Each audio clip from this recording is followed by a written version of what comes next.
Assalamualaikum dan selamat bertemu kembali. Okay guys, dekat H4 ada Evening Star. Okay, candle Jepun ada Evening Star. Evening Star ni kalau dia berlaku dekat H4 daily bermaksud korang dah tak payah trade dah seminggu ni. Okay, korang makan je Evening Star tu, right? Dah banyak kali saya share Evening Star dalam video saya dan kali ni saya nak remind korang, saya nak share dengan korang, saya nak tunjukkan sekali lagi macam mana nak entry dengan Evening Star. Alright, tanpa membuang masa, jom saya tunjukkan. Okay guys, dekat H4 ni saya ada nampak Evening Star. Evening Star dia macam mana? Ni macam ni. Satu kau tarik dekat sini. Ini Evening Star. 3 batang candle ni Evening Star. Nampak? Hijau, hijau kecil dan juga sebatang merah sedang membuat penurunan. So ini dipanggil Evening Star. So Evening Star ni punya game adalah macam ni. Alright? Kita nak tunggu price. Dia keluar dekat sini, dia masuk balik dekat sini, ada breakout sell aja.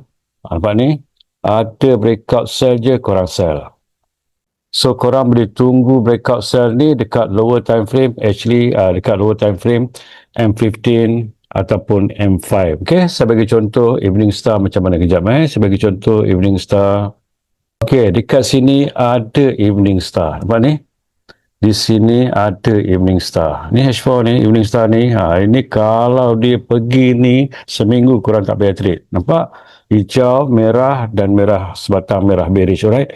So, korang pergi kepada lower time frame, M15. Okay? Turun pada M15. Dan korang tengok dekat M15 ni. Nampak dekat sini? Tugas korang adalah nak tunggu price. Dia keluar saja zone, nampak? Dia keluar saja zone. Dia masuk balik dekat sini, ambil order dalam zone sini. Dia break up saja, korang terus sell. Nampak kat sini? Kan? Apa yang korang perlu buat adalah dekat sini, korang drawkan trend line saja dekat sini. Nampak? Ataupun korang buat satu zone support. Korang just marking saja dekat sini. Apa dekat sini? Dia break sahaja sini, korang terus sell dan korang tengok berapa dia pergi dekat sini. Itu dia, right? 1000 pip. Okay? Sama juga dekat ni, korang markingkan sahaja dekat sini.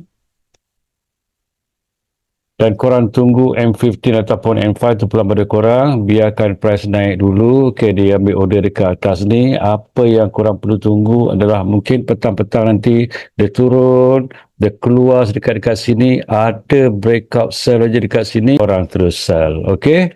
Alright? Itu saja yang nak share dengan korang. Okay? Kalau korang nak belajar lagi pasal setup candle Jepun, link ada kat bio di atas, korang klik sekarang.